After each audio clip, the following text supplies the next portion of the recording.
আসসালামু আলাইকুম, সবাই কেমন আছেন? আশা করি সবাই অনেক বেশি ভালো আছেন। তো আজকে দারুণ একটা ব্লগ চলছে, অবশ্যই দেখবেন ব্লগটি কেমন লাগছে, ব্লগের সঙ্গে থাকুন।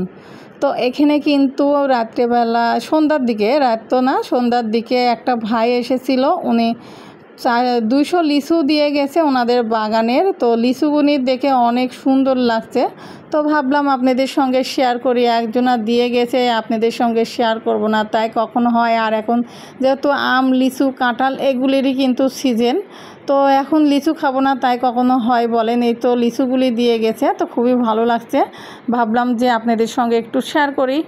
তো লিচুগুলি দেখে আমাকে খুবই ভালো লাগছে। আর এই লিচুর সময় লিচু কিন্তু এখন পর্যন্ত, এর আগে একদিন খাওয়া হয়েছে, আজকে দিয়ে কিন্তু 2 দিন খাওয়া হবে। লিচুগুলি দেখে আমার খুবই ভালো লাগছে, আর টাটকা টাটকা ফ্রেশ একবারে গাছ থেকে পেড়ে নিয়ে এসে দিয়ে গিয়েছে উনি আর ওই ভাইটা।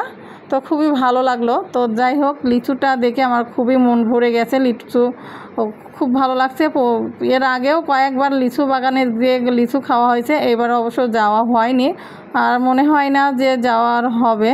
তো লিচুগুলি দেখলাম, আর এই তো আমি সুন্দর করে ভিডিওটা করে নিলাম, তো আপনাদের সঙ্গে শেয়ার করলাম। তো রাত্রের এই ভিডিওটা, তার পরের দিন সকালে চলুন কি করা যায় সেটাও দেখা যাক।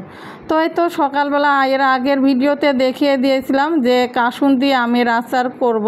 তো সেই আমের আচারটা কিন্তু করার জন্য চলে এসেছি। আর এটা কিন্তু আমি 2 দিন রোদ দিয়েছি, আর বেশি রোদ দিইনি, হালকা রোদটা ছিল, তো ওই জন্য রোদে এই তো এখন বয়মে ভরে নিচ্ছে। আর এটা কিন্তু একবারে ঝুরঝুরাও হয় নাই, একবারে শুকিয়ে কাঠও হয় নাই, একবারে কি সুন্দরভাবে একেবারে নরম নরম আছে, শুকিয়ে গেছে। আর এখন কিন্তু আমি বয়মে একটা কাঁচের বয়মগুলিতে ভরে নিচ্ছে, যতটুকু বয়মে ধরে ততটুকুই নিব। আর এর মধ্যে যেহেতু সরিষার তেল দিতে হবে, এটা আম কাসুন্দি আচার, তো সেটা কিন্তু আপনাদের সঙ্গে শেয়ার করছি।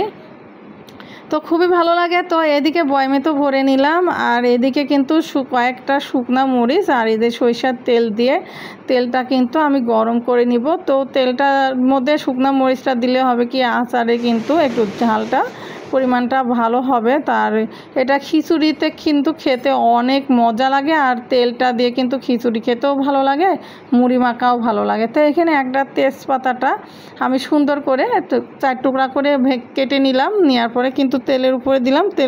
তেলটা একটু বলক করে উঠিয়ে হিট করে নেব। আর মরিচটা একটু লাল লাল ভাজা হবে, ভালো হবে, আর মরিচের ফ্লেভারটাও যাবে, সুন্দর হবে। এই তো তেল দিয়ে কিন্তু তেলটা কিন্তু সুন্দরভাবে গরম করে হিট করে নেওয়া হয়েছে। আর দেখতে পাচ্ছেন মরিচটা কিন্তু ভাজা হয়ে গেছে, আর এত পরিমাণের ঝাঁজ উঠেছে।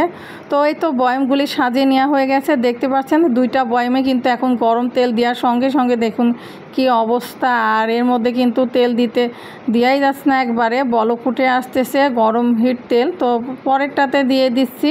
তো এই একই অবস্থা, 2 বয়মেতে একই অবস্থা হচ্ছে। তো এখন একটা চাকুর সাহায্যে আমি সুন্দর করে নেড়ে চেড়ে তেলগুলি যাওয়ার জন্য সুন্দরভাবে একটা জায়গা করে দেব। তো তেলটা প্রতিটা আচারের গায়ে লাগবে, তখন কিন্তু এই আচারটা কিন্তু অনেক দিন ধরে সংরক্ষণ করে রেখে দিতে পারবেন। আর একটু একটু করে মাঝে মাঝে রোদে কিন্তু শুকিয়ে নিতে হবে, তাহলে কিন্তু আচারটা অনেক ভালো থাকবে। আপনার ফ্রিজেও রাখার প্রয়োজন হবে না, এমনি বাইরে রেখে দিলে অনেক দিন পর্যন্ত 1 থেকে 1.5 বছর 2 বছরের মতো কিন্তু ব্যবহার করতে পারবেন। এই আমের আচারটা অনেক মজা লাগে কিন্তু খেতে, খিচুড়ি কিংবা মুড়িতে কিন্তু এই তেলটা ব্যবহার করা যায়। আর খিচুড়ির তো এই আচারটা অনেক মজা লাগে আর খুবই ভালো লাগে, আর আমের আচারের তেলটাও খুব ভালো লাগে। অবশ্যই বাসায় ট্রাই করে দেখবেন, খুবই ভালো লাগবে। আর ভিডিওটি ভালো লাগলে অবশ্যই ফেসবুক পেজটি ফলো করবেন, ইউটিউব চ্যানেলটি সাবস্ক্রাইব করবেন। আজকের মতো বিদায় নেব এই পর্যন্ত। আল্লাহ হাফেজ।